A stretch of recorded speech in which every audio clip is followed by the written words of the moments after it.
Hi மக்களே, ஷாஷராவின் audio novels உங்களை அன்புடன் வரவேற்கிறது. கதை மோகனமே முத்தாடவா பாகம் 3 நிறைவு பகுதி.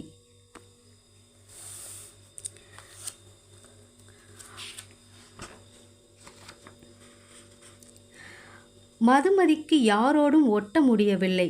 சரி, அவந்திகாவோடு நாமும் சென்று கொஞ்ச நேரம் தூங்குவோம் என்று சென்று பார்த்தவள் அதிர்ந்து அழுது விட்டாள். அருகே சென்று அவளை எழுப்பி பார்த்தாள். உடல் சில்லிட்டு இருந்தது. அவந்திக்குட்டி, அவந்திக்குட்டி என்று அவளை மடியில் கிடத்தி கன்னத்தை தட்டினாள். அவளிடம் அசைவே இல்லை. மது மிகவும் பயந்து விட்டாள். யாராவது வாங்களே என்று கத்தி கதறினாள். வெளியே அங்கே கூட்டம் கூட்டமாய் உட்கார்ந்து அரட்டையடித்து கொண்டிருந்த அனைவருக்குமே அவளின் சத்தம் மெலிதாய் கேட்டது. அனைவருமே சந்தேகத்தோடு ஒருவரை ஒருவர் பார்த்து கொண்டனர். அப்போதுதான் அவந்தி என்று மது உச்ச குரலில் கத்தினாள். அதனை கேட்டதும் அனைவருமே ஓடி வந்தனர்.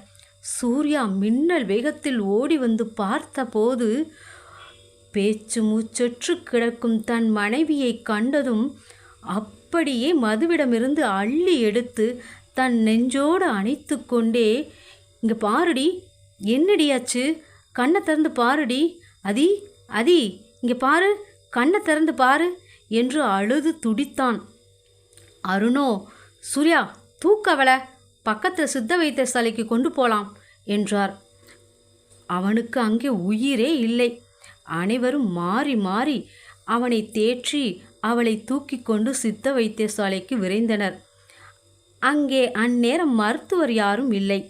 அங்கிருந்த செவிலியர் நிலைமை மோசமாக உள்ளதாகவும் சீக்கிரம் பக்கத்தூரில் இருக்கும் மருத்துவமனைக்கு கொண்டு செல்லுமாறு கூறினார். அதனை கேட்டு சூர்யாவிற்கோ இதயமே நின்று விடுவது போல் இருந்தது. காரில் தன் நெஞ்சோடு அணைத்தபடியே, உனக்கு ஒன்றும் இல்லடி, உனக்கு ஒன்றும் இல்லை, நான் எதுவும் ஆகவிட மாட்டேன், உனக்கு ஒன்றும் இல்லை, ஒன்றும் இல்லை, பாரு கணை திறந்து பாரு, அதி அதி கணை திறந்து பாரு, பாரு இங்கே பாரு, உனக்கு ஒன்றும் இல்லை, ஒன்றும் இல்லை, ஒன்றும் இல்லை, எனக்கு பயமாக இருக்குடி, கொஞ்சம் கண்ணை திறந்து பாருடி, எனக்கு பயமாக இருக்குடி, கொஞ்சம் கண்ணை திறந்து பாருடி என்று புலம்பிக் கொண்டிருந்தான். கோவிலில் மதுவோ அழுது கொண்டிருந்தாள். என்னையும் கூட்டிகிட்டு போங்க என்று தன் அத்தையிடம் கெஞ்சி கொண்டிருந்தாள். அதனை பார்க்கும்போது அனைவருக்குமே பாவமாக இருந்தது. இந்த பெண் தன் தங்கை மேல் எத்தனை பாசமாக இருக்கிறாள் என்று எண்ணியபடியே அவளை அழைத்து கொண்டு மருத்துவமனை சென்றனர். அங்கே அவந்திகா ஐசியூவில் இருந்தாள். மருத்துவரிடம் என்ன என்ன என்ன என்று கேட்டு நொந்து போனான். ஒன்றும் ஆகாதுடா, சாதாரண மயக்கம்தான்டா என்றார் அருண். அப்பா, சாதாரண மயக்கத்துக்கு எதுக்கு ஐசியூவில் வச்சுருக்காங்க? ஒன்றுமே சொல்ல மாட்டேங்கிறாங்க. ஏன்பா? நான் தான் தப்பு பண்ணிட்டேன்ப்பா. அவளுக்கு உடம்பு சரியில்லைன்னு தெரிஞ்சும் மற்றவங்களுக்காக பார்த்து அவளை இந்த நிலைமைக்கு கொண்டு வந்துட்டேனேப்பா. எனக்கு அவள் நல்லபடியாக கண்ணு முழிச்சா போதும்ப்பா. எனக்கு எதுவும் வேண்டாம்ப்பா. நான் அவளை எங்கேயும் விடமாட்டேன்ப்பா. என் கண்ணுக்குள்ளே வச்சு பார்த்துப்பேன்ப்பா. அவளை கண்ணை திறந்து பார்க்க சொல்லுங்கப்பா, ப்ளீஸ்ப்பா, அவளை கண்ணை திறந்து பார்க்க சொல்லுங்கப்பா என்று வாய் ஓயாது புலம்பிக் கொண்டே இருந்தான். அவனின் நிலையை கண்டு அனைவருமே பயந்து விட்டனர். அப்பா, எனக்கு நெஞ்செல்லாம் என்னமோ பண்ணுதுப்பா, நெஞ்செல்லாம் அடைக்குதுப்பா அப்பா என்று கூறவுமே அருண் அழுதே விட்டார். சூர்யா, சூர்யா ஒன்றும் ஆகாதுடா, கண்டபடி யோசிக்காதடா, இப்படி உட்காரு, இங்கே வா, இப்படி உட்காரு, வா வா என்று மகனை அங்குள்ள நாற்காலியில் அமர வைத்தார். அவன் திமிரி கொண்டு மறுபடியும் பிதற்றிக்கொண்டே இருந்தான். அவனின் நிலை கண்டு பயந்து போய் சந்திரனின் தோளில் முகம் புதைத்து அழுதாள் மதுமதி. மனைவி, அண்ணன் என்று இருவரையும் சந்திரன் தேற்ற முயற்சித்தான். வேற வழியின்றி இருவருக்கும் தூக்க ஊசி போட்டு தூங்க வைத்தனர். சிறிது நேரத்தில் மருத்துவர் அழைப்பதாக செவிலியர் ஒருவர் வந்து கூறினார். அருணும் சந்திரனும் மருத்துவரின் அறையை தட்டிவிட்டு உள்ளே சென்றனர். மருத்துவரோ உட்காருமாறு கையால் சைகை செய்தார். இருவரும் என்ன சொல்லப் போகிறாரோ என்று பதட்டத்துடனே அமர்ந்தனர். அருணே பேச்சை ஆரம்பித்தார். என்ன ஆச்சு சார்? எங்கள் பொண்ணுக்கு சாதாரண மயக்கத்துக்கு ஐசியூவில் வச்சு ட்ரீட்மெண்ட் கொடுக்குறீங்க. என்ன பிரச்சனை? இன்னும் கண்ணு முழிக்க கூட இல்லை. பயமாக இருக்குது சார். அவள் கண்ணை திறந்து பார்த்தா மட்டும்தான் என் பையன் எனக்கு பையனாக கிடப்பான் சார். ப்ளீஸ் சார் என்று கையெடுத்து கும்பிட்டு அழுதார். பெரியப்பா, மதனிக்கு ஒன்றும் ஆகாது. நீங்கள் எமோஷ்னல் ஆகாதீங்க பெரியப்பா. எப்படிடா, எப்படி? உன் அண்ணனை பார்த்துக்கிட்டு தானே இருந்த. அவன் கண்ணு முழிச்சதும் உன் பொண்டாட்டி நல்லா இருக்கான்னு மட்டும்தான்டா சொல்ல முடியும். இல்லைனா இல்லைனா அவன் அவன் என்ன ஆவான்னே தெரியாதுடா. சார், எமோஷ்னல் ஆகாதீங்க. உங்கள் பொண்ணு இப்போ நல்லா இருக்காங்க. அவங்க சரியாக சாப்பிடாம, முக்கியமாக தூங்காமல் டிப்ரெஷனில் வேற இருந்திருக்காங்க. அதனால் பிபி லோவாகி இப்படி ஆயிடுச்சு. பிபியை நார்மல் ஆகத்தான் ஐசியூவில் வச்சுருக்கோம். இப்போ தான் ஓரளவுக்கு நார்மல் ஆகியிருக்கு. நீ பயப்பட வேண்டாம். ஆனால் அவங்களுக்கு கம்ப்ளீட் ரெஸ்ட் வேணும். நேரத்துக்கு சாப்பிட்டு நல்லா தூங்கி எந்திரிச்சாலே சரியாயிடும். So don't worry. உங்கள் பையன் கண் முழிச்சதும் அவங்க ஒய்ஃப் சேஃபாக இருக்காங்கன்னு சொல்லுங்கள். இப்போ தூங்கிக்கிட்டு இருக்காங்கன்னு சொல்லுங்கள்.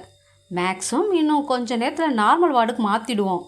மறுபடியும் சொல்கிறேன், ஒரு 10 நாளைக்காவது அவங்க நல்லா தூங்கி ரெஸ்ட் எடுக்கணும். ட்ராவலிங் அவாய்ட் பண்ணுங்க என்றார் மருத்துவர். சரிங்க சார், ரொம்ப நன்றி சார் என்றார். மருத்துவரும் சரி என்று தலையை அசைத்ததும் வெளியே வந்தனர். சூர்யாவையும் மதுவையும் வைத்திருக்கும் அறைக்கு சென்றனர். இருவரும் உறங்கிக் கொண்டிருந்தனர். அங்கிருந்தவர்களிடம் நாளை மறுவீடு இருப்பதால் அனைவரையும் வீட்டிற்கு செல்லும்படி கூறினார். சந்திரனோ, என்ன பெரியப்பா இந்த நிலைமையில என்று கூறும்போதே கையமர்த்தி, அங்கே எல்லாரும் நாளைக்கு வந்துடுவாங்கடா. சூர்யா வர முடியாது. நீ மட்டுமாவது போயிட்டு வா. சொன்னால் புரிஞ்சுக்கோ. இங்கே நானும் பெரியம்மாவும் இருந்து பார்த்துக்குறோம். நம்ம வீட்டு சொந்தங்களும் மறுவீடு போகிறதுக்காக கோவிலுக்கு வந்துட்டாங்க. எல்லாரையும் திருப்பி அனுப்ப வேண்டாம். என்ன நேரமோ, கல்யாணத்துக்கு நாள் ஆரம்பித்த போராட்டம் இப்போ வர முடியலை. இதோட எல்லா கெட்ட நேரமும் ஒளிஞ்சு போகட்டும். நீ எல்லாரையும் கூட்டிக்கிட்டு போயிட்டு வா. அப்பா கிட்ட சொல்லிட்டேன். அப்பாவும் தாத்தாவும் எல்லாத்தையும் பார்த்துக்கிடுவாங்க.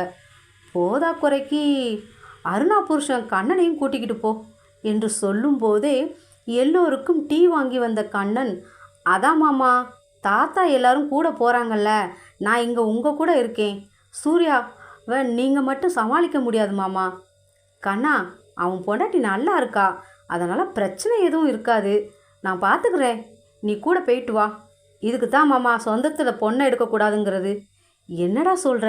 பின்ன வெளியே பொண்ணு கொடுத்துறீங்கன்னா இப்படி என்னை மிரட்ட முடியுமா? அக்கா மகனாக போயிட்டேன், அதான் என்னை மதிக்க மாட்டேங்கிறீங்க. அத்தான், யார் உங்களை மதிக்கலை? நீங்கள் அண்ணா கூட இங்கேயே இருங்க. உங்களை யாரும் ஒன்றும் சொல்ல மாட்டாங்க. பெரியப்பா, அத்தான் இருக்கட்டுமே. என்று கூறியவர் கண்ணன் புறம் திரும்பி, என்னடா அப்பப்போ மாப்பிள்ளை பௌசை காட்டுற போல? ஆமாம், அப்போ தானே நான் உங்கள் மாப்பிள்ளைன்னு உங்களுக்கு ஞாபகம் இருக்கும். இல்லைன்னா நம்ம அக்கா பையன் தானே, எவ்வளோ அடித்தாலும் தாங்குவான்னு நினைப்பீங்களே. சரிதான், போய் எல்லாரையும் சாப்பிட்டு கிளம்புங்க என்றார். வாடா மாப்பிள்ள என்று கண்ணன் சந்திரனை அழைத்து சென்றான். அவர்கள் சென்றதும் பூங்கொடி தன் கணவனிடம், ஏங்க நிஜமாவே பிள்ளைக்கு ஒன்றும் இல்லையே? இல்லை கொடி, கல்யாணத்துக்கு ஒரு வாரம் முன்னாடி இருந்தே அந்த பிள்ளைக்கு காய்ச்சல், குளுக்கோஸ் ஏற்றிக்கிட்டு இருந்திருக்கு. அப்புறம் சரியாகிறதுக்கு முன்னாடியே ராத்திரி முழுக்க பஸ்ஸில் பிரயாணம் பண்ணி வந்திருக்கு. தொடர்ந்து நடந்த பிரச்சனை, அலைச்சல், அசதி, காய்ச்சலோட வீரியம் எல்லாம் சேர்ந்து ப்ரெஷர் குறைஞ்சி இப்படி ஆயிடுச்சு. ப்ரெஷர் அளவு சரியாயிடுச்சுன்னு டாக்டர் சொன்னார். நல்லா தூங்கி ரெஸ்ட் எடுத்தால் போதும்னு சொல்லிட்டாங்க. இன்னும் 2 நாள் ஹாஸ்பிட்டலில் இருக்க சொல்லியிருக்காங்க. சரிங்க என்றார் பூங்கொடி. அந்நேரம் மதுமதியும் சூர்யாவும் தூங்கி எழுந்தனர். கண்ணனும் சந்திரனும் உள்ளே நுழைந்தனர். சூர்யாவிடம் மருத்துவர் கூறியதை கூறினர். பின் அவந்திகா வார்டுக்கு மாற்றப்பட்டதையும் கூறினர். உடனே சூர்யா அங்கே சென்று விட்டான். எல்லோரும் அவந்திகாவை பார்த்துவிட்டு ஊருக்கு சென்றனர். பூங்கொடியை அவந்திகாவை பார்த்து கொள்ள சொல்லிவிட்டு சூர்யாவை அழைத்து கொண்டு மருத்துவமனையில் உள்ள கேண்டீனுக்கு அருண் சென்றார். சூர்யா அவளை விட்டு நகரமாட்டேன் என்று அடம்பிடித்தவனை கையை பிடித்து இழுத்து கொண்டு சென்றார். அவனை கட்டாயப்படுத்தி 4 இட்லியை சாப்பிட வைத்தார்.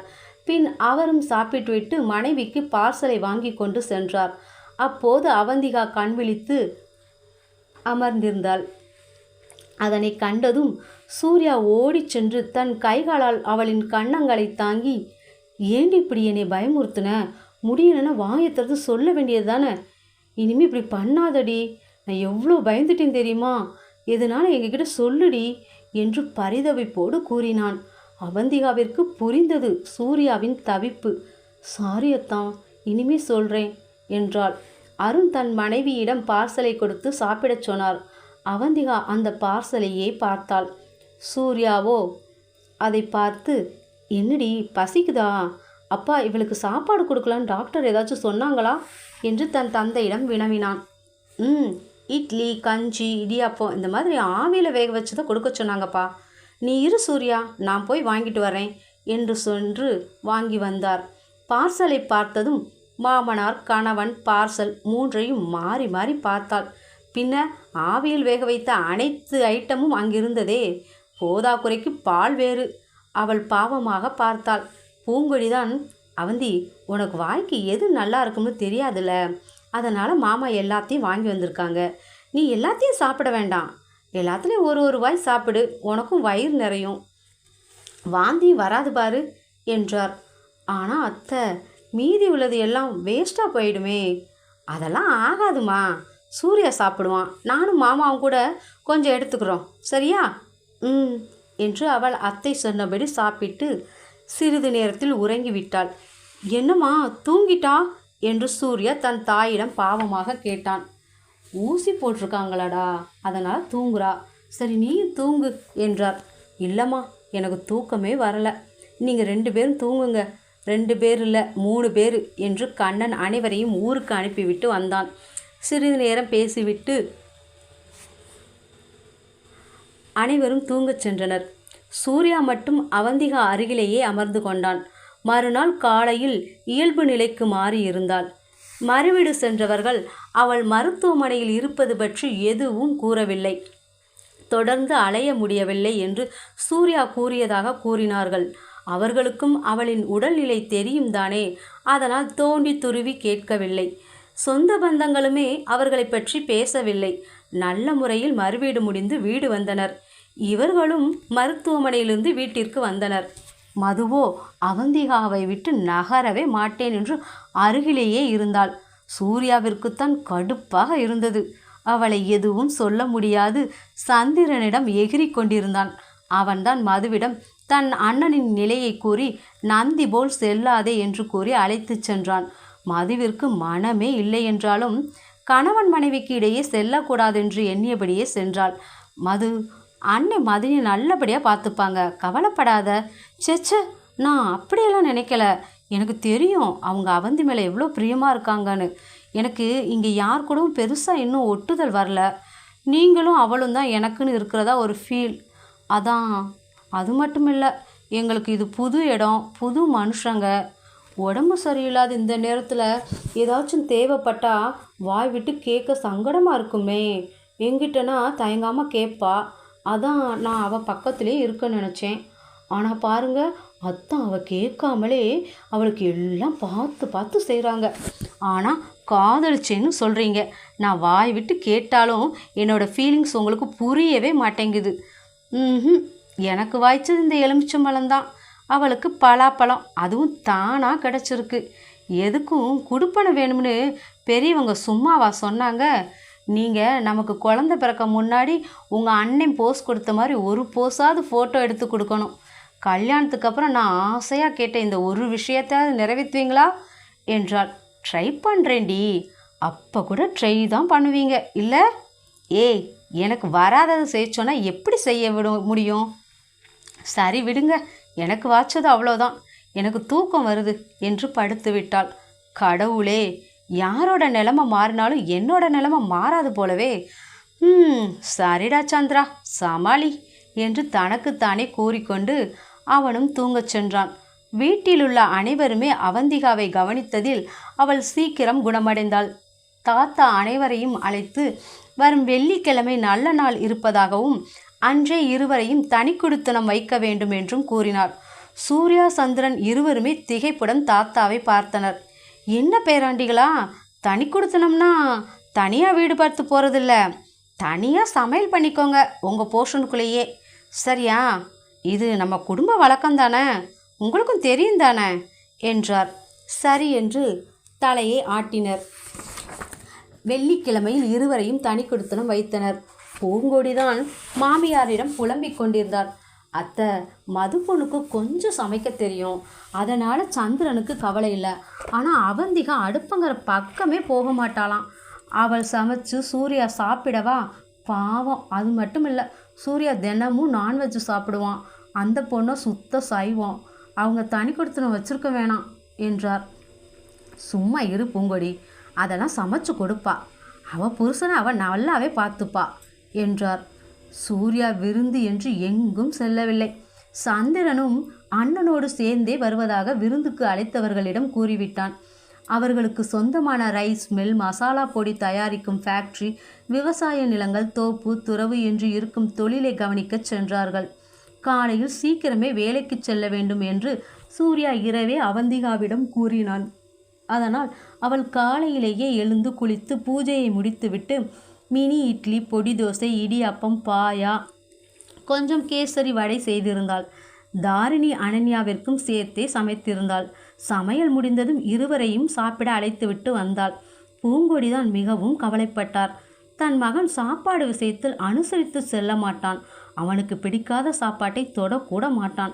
இவள் என்னவென்றால் இட்லி, சாம்பார், சட்னி வைத்திருப்பதாக கூறி சொல்கிறாளே, அவன் கறிக்குழம்பு ஊற்றித்தானே சாப்பிடுவான் என்று எண்ணியபடி ஒரு பாத்திரத்தில் தான் வைத்த கறிக்குழம்பை ஊற்றி தாரிணியிடம் கொடுத்து விட்டார். தாரிணி, அனன்யா மற்றும் சூர்யா மூவருக்கும் அவந்திகா பரிமாறினாள்.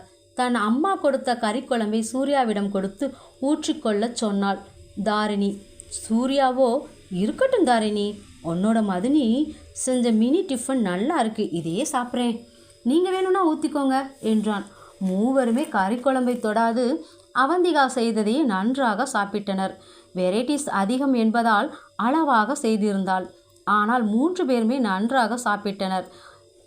அவளுக்கு வெறும் 3 இட்லி மட்டும்தான் மீதம் இருந்தது. மதினி, சாப்பாடு சூப்பர், இது மதிய டிஃபனுக்கு எடுத்துக்கவா என்றனர். அவந்திகாவிற்கோ சங்கடமாக இருந்தது. இல்லை அனன்யா, எனக்கு எவ்வளோ சமைக்கணும்னு அளவு தெரியலை, அதனால் கொஞ்சமாக வெரைட்டிஸாக செஞ்சேன் என்று கூறினாள். பரவாயில்ல மதினி, நாங்கள் ஸ்கூலுக்கு போயிட்டு வரோம் என்று கூறி கிளம்பினர். போகும்போது கொண்டு வந்த கறிக்குழம்பை எடுத்து சென்றனர். அவர்கள் சென்றதும் கதவை சாற்றியவன் அவளை இழுத்து தன் நெஞ்சோடு அணைத்து கொண்டு அவள் வலது கையை எடுத்து தன் கன்னங்களில் வைத்து தானே தேய்த்து கொண்டும் அந்த கரங்களுக்கு முத்தமிட்டு கொண்டும் இருந்தான். அவள்தான் கூச்சத்தில் நெளிந்து கொண்டே விலக பார்த்தாள். அவன் அவளையே பார்த்து கொண்டு, அதி அதி கொஞ்சம் நிமிர்ந்து என்ன பாருடி, கீழே என்னதைத்தான் தேடுவ என்று விரலால் அவள் நாடியை பிடித்து நிமிர்த்தி அவனை பார்க்க வைத்தான். அவள் அவன் கண்களையே ஆழ்ந்து பார்த்தாள். அவனால் அந்த பார்வையை எதிர்கொள்ள முடியவில்லை. அப்படி பார்க்காதடி, எனக்கு என்னவோ பண்ணுதுடி என்று கையால் அவள் கண்களை மூடினான். சரி, பார்வையை மாற்றி இருப்பாள் என்று நினைத்து கையை விளக்கினான். அதே மோகன பார்வை காந்தமாய் அவனை சுண்டி இழுத்தது. வா, இப்போதே எனக்குள் புதைந்துகொள் என்று அழைப்பது போல் இருந்தது அவனுக்கு. சிறு பெண் பயந்து விடுவாள், நிதானமாக வாழ்க்கையை ஆரம்பிக்கலாம் என்று நினைத்தான்.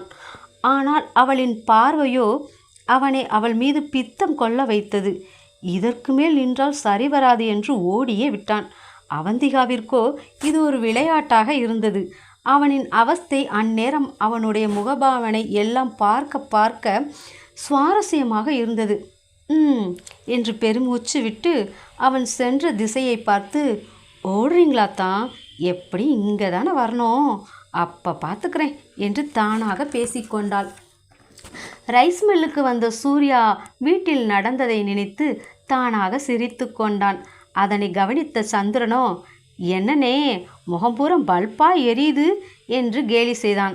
அவன் புன்னகைத்தபடியே, ஏண்டா உனக்கு எரியல என்றான். பீஸ் போன பல்பு எப்படி எரியும்? என்னடா சொல்கிற? மது கூட சண்டை போட்டியா? டேய், அவ சின்ன பொண்ணுடா, ஏதாவது அறகுறையாக புரிஞ்சுக்கிட்டு ஏதாவது பேசுவா, அதை பெருசுபடுத்தி அவளை சத்தம் போடாதடா. சண்டையெல்லாம் இல்லைண்ணே. அப்புறம் சாப்பாடு சரியில்லையா? இல்லையே, அவளுக்கு ஓரளவு சமைக்க தெரியும்னு அவங்க வீட்டில் கூட சொன்னாங்களே. அதெல்லாம் இல்லைண்ணே. நீ சாப்பாடுன்னு சொல்லவும் தான் ஞாபகம் வந்தது. மதினிக்கு சமைக்க தெரியாது, பாவம் எப்படி சமைச்சாங்களோ. நீ சரியாகவே சாப்பிட்ருக்க மாட்டேன்னு அம்மா சாப்பாடு கொடுத்து விட்டாங்க, இந்தானே சாப்பிடு என்றான். அதற்கு சூர்யாவோ சிரித்த முகமாகவே, என்ன சாப்பாடுறா? தோசையும் மீன் குழம்பும் கொடுத்து விட்ருக்காங்க. ஓஹோ, ஆனால் உன்னோட மதினி மினி டிஃபன் செஞ்சுருந்தா, விருந்து சாப்பிட்ட திருப்தி. எனக்கு வயிறு ஃபுல். அண்ணே சும்மா சொல்லாத, அவங்களுக்கு தான் சமைக்கவே தெரியாதே, செல்லை பார்த்து ஏதாவது செஞ்சுருப்பாங்க. அதுவும் இல்லாமல் அவங்க பியூர் வெஜ்ஜு, நீ பியூர் நான்வெஜ்ஜு. அப்படி இருக்க எப்படி சரியாக சாப்பிட்ருப்ப? வீட்டில் கொடுத்தா மதினி மனசு சங்கடப்படும் தான் அம்மா இங்கே கொடுத்து விட்டாங்க. டே, அவள் வீட்டில் அவளை பற்றி அவங்களுக்கு ஒன்றுமே தெரியல, அவங்க தெரிஞ்சுக்க விரும்பலைன்னு நினைக்கிறேன். அவள் ரூம் எடுத்து தங்கி தானே படித்தா. ஆமாம், அப்போ அங்கே இவ தான் சமைப்பாளாம். நான்வெஜ் அவள் சாப்பிட மாட்டா, மற்றபடி அவளோட ரூம்மேட்ஸுக்கு சமைச்சு கொடுப்பாளாம். அவள் வீட்டில் அவளை பற்றி அவங்க சொல்கிற எதுவும் உண்மையாக இருக்காதுன்னு இந்த விஷயத்திலே நான் நல்லா தெரிஞ்சுக்கிட்டேன். உனக்கு சந்தேகமாக இருந்தால் என் கையை மோந்து பாரு என்று அவன் மூக்கில் கையை வைத்தான்.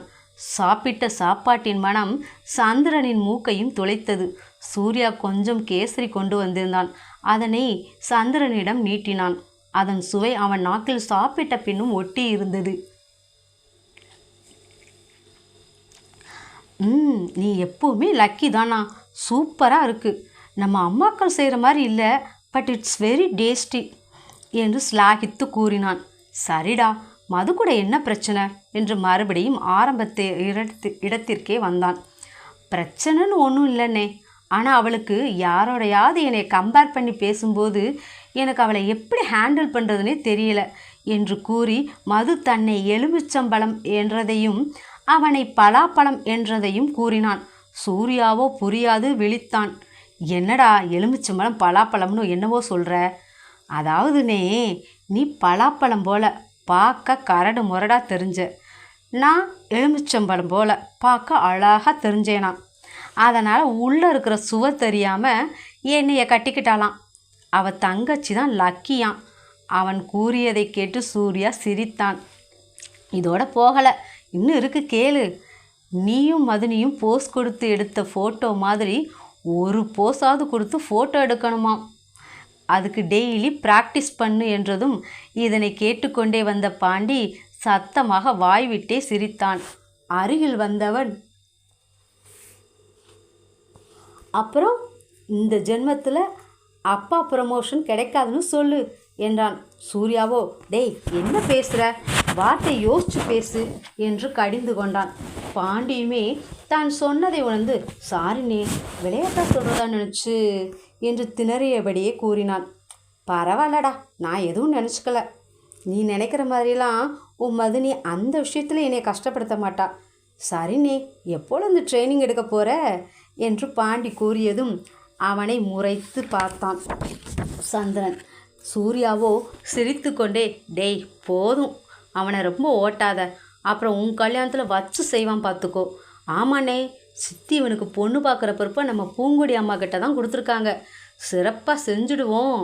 ஐயோ அண்ணே, உன் தம்பி வாழ்க்கையில் விளையாடிடாத, அரியா பையன் தெரியாமல் பேசிட்டேன் என்று முகத்தை பாவமாக வைத்து கொண்டு கூறியதும் அண்ணன் தம்பி இருவருமே வாய் விட்டு சத்தமாகவே சிரித்தனர். சரி பொழைச்சுப்போ, என்ன விஷயம்டா? உங்கள் கல்யாண ஆல்பம் கொண்டு வந்தேன்னா, நீங்கள் சொன்ன மாதிரி நிச்சயம் வரை உள்ளதை பிரிண்ட் போடலை. கல்யாணத்துலேருந்து மற்ற எல்லா நிகழ்ச்சியும் வீடியோ ஃபோட்டோவாக ரெடி பண்ணிட்டேன்னா. உங்கள் 2 பேர் பாடியும் மதினி 2 பேர் பாடியும் ஒன்று போல் இருக்கிறதுனால மாஃபிங் செஞ்சு சந்திரனனுக்கும் உங்களை மாதிரி ஃபோட்டோ ரெடி பண்ணிட்டேன் என்றதும் சந்திரன் பாண்டியை அணைத்து கொண்டு, என் தம்பிடா, தம்பி உடையன் படைக்கு அஞ்சான், சும்மாவா சொன்னாங்க என்று பூரிப்புடன் கூறினான். ஐஸ் வச்சது போதும், உன் தம்பியை நல்லா கவனிச்சுக்கோ என்றான் பாண்டி. உனக்கு என்னடா வேணும்? இப்போ எதுவும் வேண்டாம், தேவைப்படும் போது கேட்குறேன் என்றான். டேய், இது ஒரு சின்ன விஷயம், அவள் கண்ணையே பாரு, அவள் கேட்ட எக்ஸ்ப்ரெஷன் தன்னால் வந்துடும். அன்னைக்கு டென்ஷனில் இருந்த, அதனால் உனக்கு தோணியிருக்காதுடா. நாளைக்கு வெட்டிங் ஷூட் பண்ணு, சூப்பராக வரும். அப்படியானே சொல்கிறீங்க? ஆமாம், இந்த மாஃபிங் ஃபோட்டோஸ் பார்த்தா உன் பொண்டாட்டி இன்னும் கடுப்பாகிடுவா. சரியா? சரியாடா? சரிண்ணே என்றான் சந்திரன். பாண்டி வீடியோ ஆல்பம் கொடுத்துவிட்டு தோப்பிற்கு வெட்டிங் ஷூட் செய்ய காலையில் வருமாறு கூறிவிட்டு சென்றான். இவர்களும் காலை வேலையில் மூழ்கிவிட்டனர். தோப்பிற்கு சென்றுவிட்டு வரும்போது சின்ன பாண்டியோடு வந்தான் சந்திரன். மதிய உணவு வேலை ஆகையால் அந்நேரம் அவந்திகா சாப்பாடு கொண்டு வரவா வீட்டிற்கு சாப்பிட வருகிறானா என்று தெரிந்து கொள்ள ஃபோன் செய்தாள். அவனுக்கு கணக்கு வழக்குகள் பார்க்க வேண்டிய இருப்பதால் யாரிடமாவது சாப்பாடை கொடுத்து விட சொன்னான். சின்ன பாண்டி இருப்பதால் கொஞ்சம் அதிகமாக சாப்பாடு கொடுத்து விட சொன்னான். சிறிது நேரத்தில் ஸ்கூட்டியில் அவந்திகா உணவு கொண்டு வந்திருந்தாள். மதுவும் சந்திரனுக்கு உணவு கொடுத்து விட்டிருந்தாள். அதனை சந்திரனிடம் கொடுத்த அவந்திகா, அத்தான் தப்பாக எடுத்துக்காதீங்க, நாளைக்கு வெட்டிங் ஷூட் இருக்குன்னு ஃபோன் போட்டு சொன்னீங்களாமே, அதுக்கு எல்லாம் ரெடியாக எடுத்து வச்சுக்கிட்டு இருக்கா. அப்புறம் வெயிலில் வந்தால் நாளைக்கு முகம் டல்லாக தெரியும்னு தானே வரலை என்றாள். சந்திரனோ, மதினி, உங்கள் அக்காவுக்கு தம் புருஷன் மேலே இருக்கிற பாசத்தை பார்த்து புல்லரிக்குது போங்க. புண்ணியவதி சாப்பாடாவது கொடுத்து விட்டாளே, அந்த மட்டும் சந்தோஷந்தான் என்றான். அவந்திகா மெலிதாய் சிரித்து கொண்டு, சரி எல்லோரும் கையெலம்பிட்டு வாங்க, சாப்பாடு எடுத்து வைக்கிறேன் என்றாள். ஏண்டி, நீ இன்னும் சாப்பிட்ருக்க மாட்டேல்ல, வா எல்லோரும் சேர்ந்து எடுத்து வச்சு சாப்பிடலாம். ஆமாம் மதினி, சேர்ந்தே சாப்பிடலாம் என்று சந்திரனும் சின்னப்பாண்டியும் கோரஸ் பாடினார்கள்.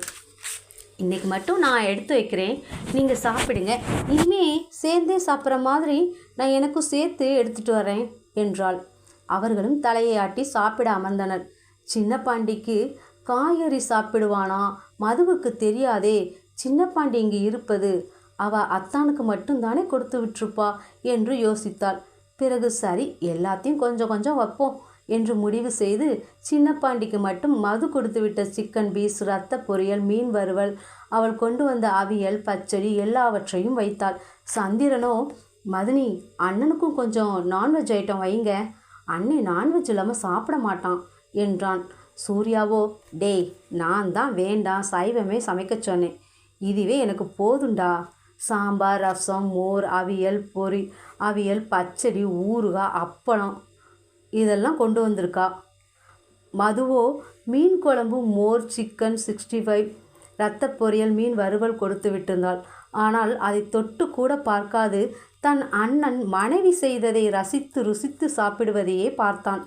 அதனை கவனித்த சின்ன பாண்டியோ, அண்ணே உனக்கு தான் மதினி வக்கனே கொடுத்து விட்ருக்கே, உன் தட்டை பார்த்து சாப்பிடாம சூரிய அண்ணனை எதுக்கு இப்படி சொல்லிவிட்டு பார்த்துக்கிட்டு இருக்க என்றான். அதனை கேட்டு அவந்திகா, அத்தான் உங்களுக்கும் அவியல் பச்சடி கொஞ்சம் வைக்கவா, சாப்பிட்றீங்களா என்றாள். என்று தலையை ஆட்டினான். அவள் வைத்ததும் சாப்பிட்டவன், மதினி சூப்பராக இருக்குது, இனி அண்ணனுக்கு கொண்டு வரும்போது நான் இங்கிருந்தா எனக்கும் சேர்த்து கொஞ்சம் கொண்டு வாங்க, கல்யாணமாகி 1 மாதம் ஆகாது போது சாருக்கு தினமும் விருந்து சாப்பிட ஆசையப்பாரு, உனக்கு 2 மதினி சமைச்சதும் வேணுமோ, உனக்கேண்டா பொறாம, பல்லு இருக்கிறனா பக்கோடா சாப்பிட்றேன், பொக்கா வாய்க்கிழவா உனக்கேண்டா பொறாம, பின்ன வயிற்றுச்சல் இருக்காதா, நான் மட்டும் தினம் உங்கள் சித்தி சமைச்ச அந்த அரவை கட்டு சாப்பிடணும், நீங்கள் மட்டும் விதவிதமாக 7 வீட்டு சாப்பாடு சாப்பிடுவீங்களோ, என்ன பாண்டி, வேணும்னா டெய்லி மதினிக்கிட்ட சொல்லி உனக்கும் உங்கள் வீட்டில் கொடுக்க சொல்கிறேன் என்றான் சூர்யா. அதெல்லாம் வேணானே, இப்படி வரும்போது சாப்பிட்டுக்கிறேன் என்று கூறிவிட்டு அவந்திகாவின் பக்கம் திரும்பியவன், மதினி சைவ சாப்பாடுனாலே எங்கள் குடும்பத்துக்கே எங்கள் குலத்துக்கே ஆகாது, வேறு வழி இல்லாமல் வேண்டா விருப்பதான் சில நேரம் சாப்பிடுவோம், ஆனால் நீங்கள் சமைச்சா இனி தினமும் சைவ சாப்பாடுனாலும் எனக்கு ஓகே என்றான். சூர்யாவும் அவந்திகாவும் ஒருவரை ஒருவர் பார்த்து சிரித்து கொண்டனர். நிஜமாக தான் மதினி சொல்கிறேன், யாரு கண்டா எங்கள் குடும்பம் மொத்தமும் சைவத்துக்கு மாறினாலும் ஆச்சரியப்படுறதுக்கு இல்லை, அதுக்கு முதல் உதாரணமே எங்கள் சூர்யா அண்ணன் தான் என்று அவனை கைகாட்டினான். டேய் என் பொண்டாட்டியை ரொம்ப ஐஸ் வைக்காத, அவளுக்கு இப்போ தான் காய்ச்சல் எல்லாம் சரியாகி நல்லா இருக்கா, ஏன் தான் நான் சமைச்சது நல்லா இல்லையா என்று பாவமாக கேட்டாள். ஆமாம் நல்லா இல்லாமல் தான் தட்டை வலித்து சாப்பிட்டுக்கிட்டு இருக்காராக்கும். மதினி உண்மையிலே சாப்பாடு அருமையாக இருந்தது, சைவ சாப்பாடை இப்படி ருசிச்சு சாப்பிட்றது எங்களுக்கு இதுதான் முதல் தடவை என்று சந்திரன் கூறினான். சூர்யா ஆம் என்று அவளை பார்த்து கண்களை மூடி திறந்தான். அவளும் மிகவும் சந்தோஷமாகவே பரிமாறினாள். சாப்பிட்டு முடிக்கவும் சாயங்கால நேரம் சாப்பிட கொஞ்சம் மசாலா சுண்டலும் டீயும் போட்டு காட் பாக்ஸிலும் ஃப்ளாஸ்கிலும் கொண்டு வந்திருந்தாள். அதனை அவனிடம் கொடுத்துவிட்டு கிளம்பினாள்.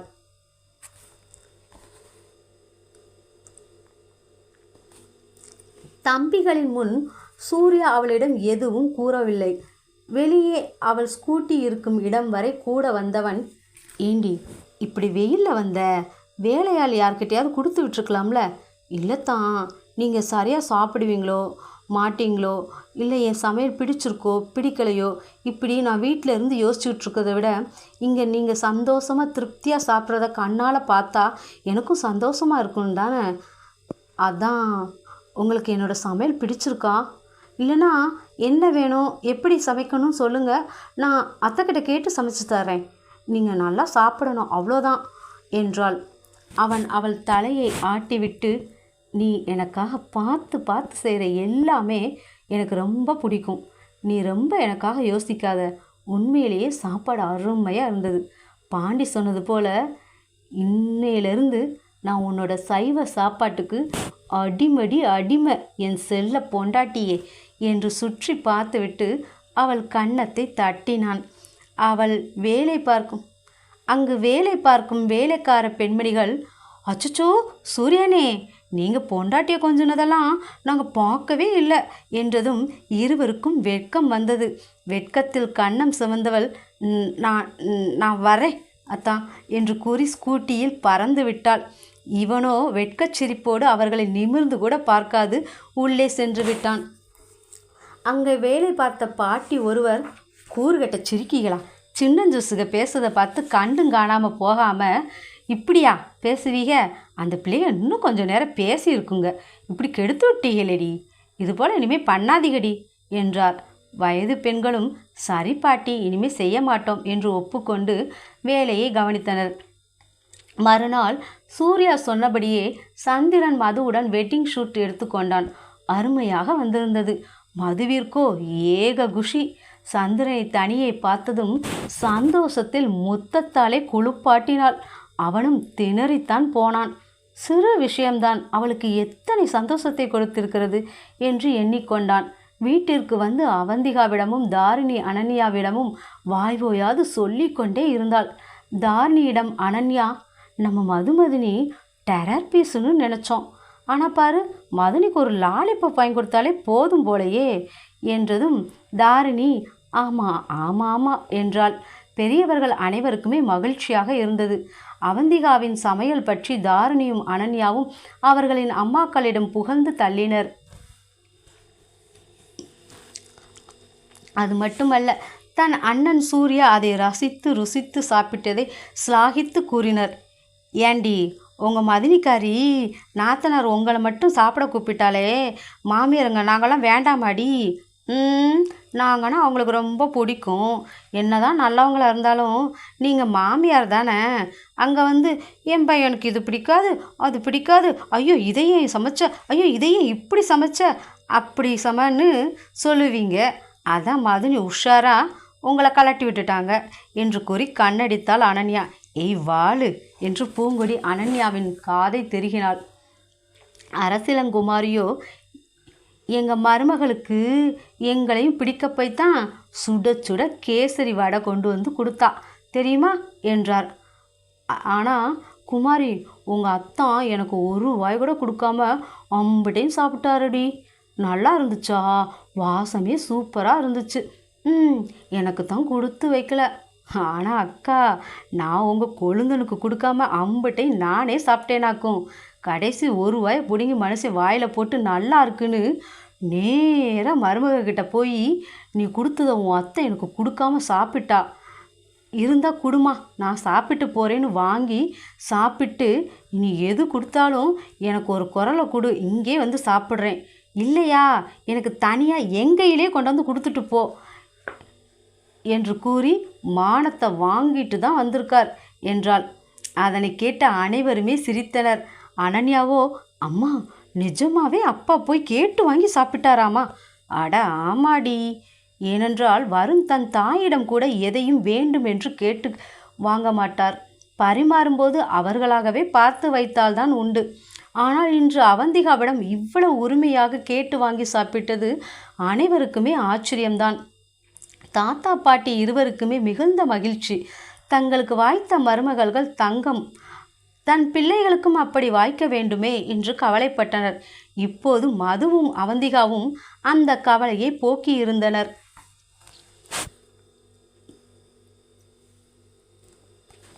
சூர்யாவும் சந்திரனும் தொழிலை நன்றாக கவனித்து கொண்டனர். தன் அப்பாக்களுக்கு முடிந்த அளவு ஓய்வு கொடுத்தனர். அவர்களை ஓய்வெடுத்து கொள்ள கூறினால், பேரன் பேத்தி வந்த பிறகு நீங்கள் கூப்பிட்டாலும் நாங்கள் வரமாட்டோம் என்று கூறிவிட்டனர். ஊர்கோவில் கொடை வந்தது. ஊரின் பெரிய குடும்பம் பிரகாஷின் குடும்பம். ஊர் மரியாதை, முதல் மரியாதை எல்லாம் இவர்கள் குடும்பத்திற்குத்தான். சுற்றியுள்ள 9 ஊர்களுக்கு இந்த கோவில் சொந்தம். சிலம்பம் போட்டியில் 10 ஊர்க்காரர்களின் பெரிய குடும்ப வாரிசுகள் போட்டியிட்டு ஜெயிப்பவர்களின் ஊரே திருவிழாவை எடுத்து நடத்துவார்கள். அம்மனை கொண்டு வரும் உரிமையும் அந்த குடும்பத்திற்கே. 4 தலைமுறையாக சிவப்பிரகாசின் குடும்பமே சிலம்பம் போட்டியில் ஜெயித்து தொடர்ந்து இந்த ஊர்க்காரர்களே திருவிழாவை சிறப்பாக நடத்தி வந்தனர்.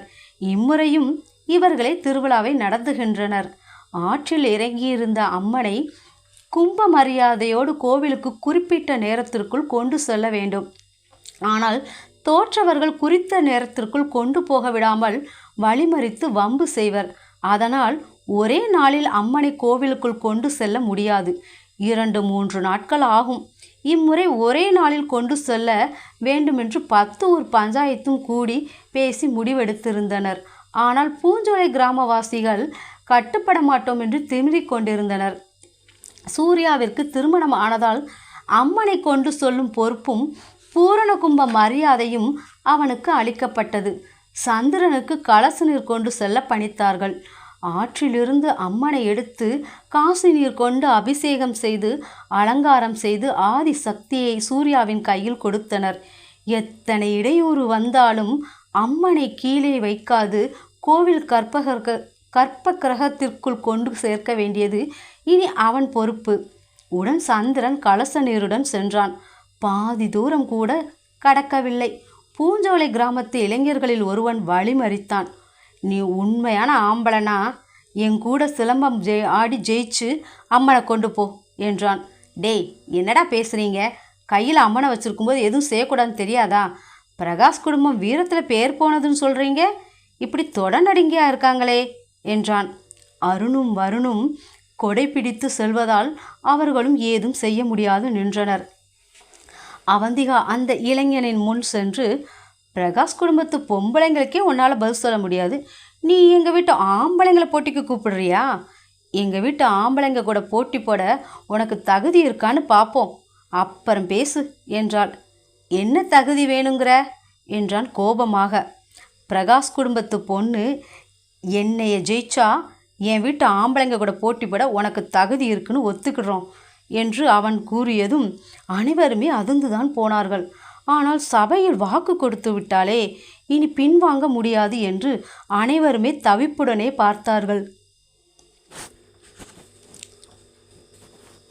அந்த இளைஞனோ ஏளன சிரிப்போடு, ஒரு பொண்ணு கூட போட்டி போட்டா எனக்கு கேவலம் என்றான்.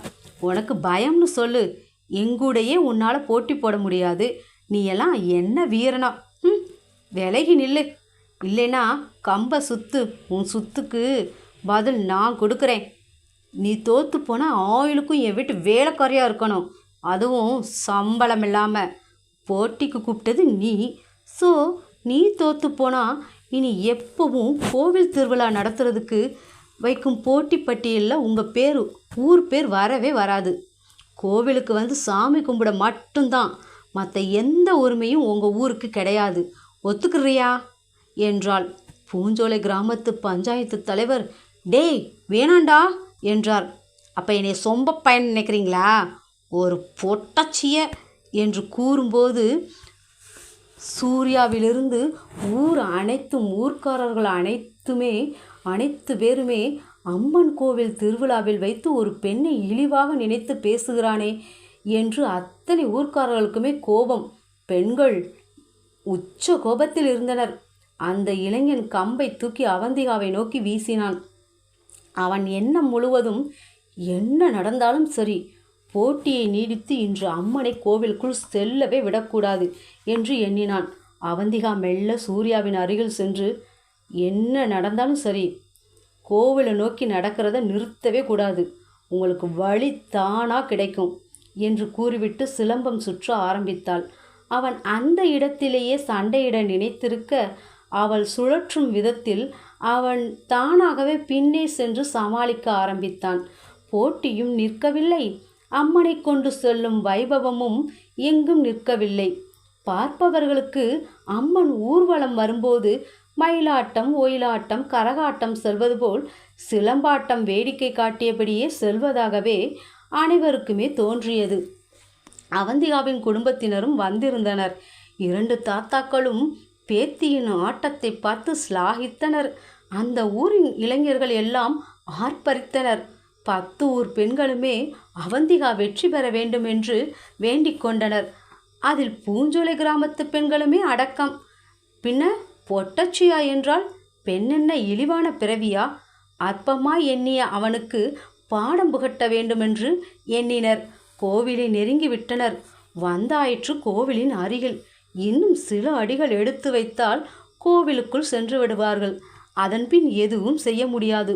கோவிலின் படியில் கால் வைத்தவுடனே போட்டி முடிவுக்கு வந்துவிடும். அந்த இளைஞன் தோற்றதாக அறிவித்து விடுவர். அந்த இளைஞனுக்குமே இப்போது பயம் பிடித்து கொண்டது. இவனால் இனி எப்போதும் பூஞ்சோலை கிராமம் கோவில் நிர்வாகத்தில் தலையிட முடியாதே. அந்த பழிச்சொல் தலைமுறையாக தொடருமே. அந்த பயம்தான். அவனோடு வந்த மற்ற 4 இளைஞர்களும் நிலைமையை புரிந்து அவந்திகாவை சுற்றி வளைத்தனர். அதனை கண்டு அனைவருமே பயந்தனர். சூர்யா, அவந்திகாவின் குடும்பம் மொத்தமும் ஆடிப்போய் நின்றனர். சிறு பெண் இவ்வளவு தூரம் போட்டியிட்டதே பெரிய விஷயம். இது 4-5 பேர் என்றால் அவள் ஒரு பெண் என்ன செய்வாள் என்று கலங்கினர். ஆனாலும் சூர்யா விடாது அம்மனை வைத்து கொண்டு முன்னேறியே நடந்தான். அவந்திகா கொடுத்த வாக்குப்படி அந்த சூழ்நிலையிலும் அவன் முன்னேற அவனுக்கு வழியை ஏற்படுத்தி கொடுத்து கொண்டே சென்றாள். திடீரென்று அவந்திகாவை சுற்றி வளைத்தவர்கள் மேல் கற்கள் விழுந்தது. அதுவும் சரியாக அவர்களின் கண்களின் மேலே. அனைவருமே கம்பை கீழே போட்டு கண்களை பொத்தி கொண்டு கதறினர். எங்கிருந்து கற்கள் வருகிறது என்று யோசிக்க கூட அவர்களுக்கு அவகாசம் கொடுக்க அது தொடர்ந்து அவர்கள் மீது கற்கள் வீசப்பட்டன. கற்கள் வந்த திசையை பார்த்து ஆதியும் மனவும் மிரண்டு போயினர். பரம சாதுவான மதுவேதான் அந்த கற்களை வீசியது. ஒரு கல் கூட குறி தவறவில்லை. அவர்கள் வீழ்ந்ததும் மேலும் இளைஞர்கள் சூழ்ந்தனர். கருப்பனும் மாடனுமாய் நின்ற கதிரவனும் சரவணனும் கையில் வைத்திருந்த ஈட்டியால் சூழ்ந்தவர்களை தாக்கினர். சின்னப்பாண்டி, பெரிய பாண்டி ஆக்ரோஷமாய் அருள் வந்து ஆடினர். என் ஆத்தால உள்ள போக விடமாட்டியா? ஏடா, என் ஆத்தால உள்ள போக விடமாட்டீங்களா? இன்னைக்கு உங்க ரத்தத்தால தாண்டா அபிஷேகம் என்று அவர்கள் மேல் பாய்ந்தனர். கோவில் படியேறி உள்ளே சென்றான் சூர்யா. கற்ப கிரகத்தில் அம்மனை வைத்து சலனமே இல்லாது ஐயர் கொடுத்த பூரண கும்ப மரியாதையை பெற்றுக்கொள்ள நின்றான். ஐயர் பூஜையை முடித்து பரிவட்டம் வைத்திருந்த தாம்பூலத்தட்டோடு கையை ஏந்தியபடி வந்தார். உங்கள் வீட்டம்மா கூட நிற்கணுமே, அப்போ தானே பரிவட்டம் கட்ட முடியும் என்றார். அந்நேரம் உள்ளே கதிரவன் சரவணன் துணையோடு உள்ளே வந்தால் அவந்திகா. நல்ல முறையில் பரிவட்டம் கட்டி பூரண கும்பம் மரியாதை செலுத்தினார்கள். அத்தனை பேருக்கும் சந்தோஷம். கிட்டத்தட்ட 100 ஆண்டுகளுக்கு பின் ஆற்றிலிருந்து எடுத்த அன்றே குறிப்பிட்ட நேரத்திற்குள் அம்மன் கற்ப கிரகம் வந்து அடைந்திருந்தாள். அனைவருக்குமே தங்களின் பாக்கியமாக கருதினர். இந்த தலைமுறையினருக்குத்தான் 100 ஆண்டுக்கு பிறகு இந்த பாக்கியம் கிடைத்திருக்கிறது. ஆட்டம், பாட்டம், ஆர்ப்பாட்டம் என்று அத்தனை ஊர்க்காரர்களும் அவந்திகாவை கொண்டாடி தீர்த்தனர். இந்த போட்டியில் அவந்திகா வெற்றி பெறுவாளோ இல்லையோ, ஆனால் இன்று அம்மன் கோவிலுக்குள் செல்ல முடியாது என்று எண்ணியிருந்தனர். ஆனால் அவளோ எத்தனை லாவகமாக பார்ப்பவர்களுக்கு அதனை சண்டை போல் அல்லாமல் வேடிக்கை போல் காட்டி வழியமைத்து கொடுத்தாள் என்று அந்த காட்சியை நினைத்து நினைத்து மகிழ்ந்தனர். பெண்களெல்லாம் தாங்களே அவனை தோற்கடித்தது போல் எண்ணி அத்தனை சந்தோஷத்தோடு அவந்திகாவை தூக்கி வைத்து கொண்டு ஆடினர். அவளை இறக்கவே இல்லை. அவளின் முகமாற்றத்தை கவனித்த சூர்யாவோ அவளை இறக்கிவிடச் சொன்னான். இறங்கியதும் ஒரே வாந்தி. சூர்யாவோ, என்னடி கல்யாணத்தை எடுக்க ஆரம்பித்த வாந்தி இன்னும் முடிக்கலையாடி என்றான். அவள் பாவமாக அவனை பார்த்தாள். அவளின் முகப்பொழிவை பார்த்து மனோன்மணி அவந்திகாவின் கை நாடி பிடித்து பார்த்து, எல்லாம் நல்ல செய்திதாயா, பிள்ளை உண்டாயிருக்கு, அதான் வாந்தி எடுக்கிறா. ஆத்தா சன்னதியில் நல்ல செய்தி கிடச்சிருக்கு. சூர்யா, நீ கொடுத்து வச்சவன்டா, இப்படி ஒருத்தி உனக்கு பொண்டாட்டியாக கிடைச்சதுக்கு என்று அங்கிருந்த பெரியவர் ஒருவர் ஸ்லாகித்து கூறினார். சூர்யா அவந்திகா இருவருக்குமே வார்த்தையில்லாத பரவச மனதோடு திருவிழாவை கொண்டாடினர். மறுநாள் மருத்துவமனை சென்று பரிசோதித்து பார்த்ததில் இரட்டை பிள்ளைகள் என்றதும் குடும்பம் மொத்தமும் கூடுதல் சந்தோஷத்தில் இருந்தனர். சரவணனும் கண்ணனும், நமக்குள்ள சண்டையே வேண்டாண்டா, இனி நம்ம 2 பேருமே நம்ம பசங்களை சூர்யா பிள்ளைக்கு கட்டி கொடுத்து வீட்டோட குடும்பமாக செட்டில் ஆகிடலாம் என்றதும் கதிரவன் இருவர் தலையிலும் கொட்டி, ஆம்பளை பிள்ளை பிறந்தா என்ன செய்வீங்களாம் என்றான். சரவணன், பொறாம பிடிச்சோனே, அம்மன் சன்னதியில் வச்சு கேட்ட செய்தி, அதனால் 2 அம்மா நாட்டம் பொண்ணுங்களாக தான் பிறப்பாங்க. ரொம்ப நம்பிக்கை தாண்டா. நம்பிக்கை அதானே வாழ்க்கை என்று பிரபுபாணியில் கண்ணன் கூறியதும் கதிரவன், வாழுங்கடா வாழுங்க, வீட்டோட குடும்பமாக வந்து வாழுங்க என்றான் சிரித்து கொண்டே. அவந்திகாவின் அம்மா அவந்திகாவிடம் மன்னிப்பு கேட்டார். உங்கள் பாட்டி என்னைய அனுசரித்து போகணும், உன்னால் குடும்பம் உடஞ்சிடக்கூடாதுன்னு சொல்லியே நான் இப்படி ஆயிட்டேம்மா. அழுகிற பிள்ளையை விட சரின்னு கேட்குற பிள்ளையத்தானே எல்லாரும் அனுசரித்து போகணும்னு சொல்லுவாங்க. இது உலக வழக்கம்தான். ஆனால் நான் இனி அப்படி நடந்துக்க மாட்டேம்மா. அவந்திக்குட்டி, இந்த அம்மாவை வெறுத்துறாதடா, அம்மாவால் தாங்க முடியாதுடா என்று கூறி அழுதார். அவள் அம்மாவின் கண்களை துடைத்துவிட்டு, நீங்கள் என்னோட அம்மா, உங்களை எப்படி நான் வெறுக்க முடியும் என்றாள். ருக்மணியோ, அப்பாடா, இப்போ தான் எனக்கு நிம்மதியாக இருக்குது. உங்கள் பிரச்சனையில் நான் தான் சோலோவாக சுற்றிக்கிட்டு இருந்தேன். இனி பனியக்கா கூட சேர்ந்து சாலியாக சுற்றலாம் என்று அவள் கூறிய முகபானவை கண்டு அனைவருமே சிரித்தனர். நாமும் மகிழ்வோடு விடைபெறுவோம். சுபம். மக்களே, சப்ஸ்கிரைப் பண்ணிவிட்டு கதையை கேளுங்க. எங்களை நீங்களும் உற்சாகப்படுத்துங்க. நாங்கள் மேலும் மேலும் கதைகள் போடுறதுக்கு எங்களுக்கு இது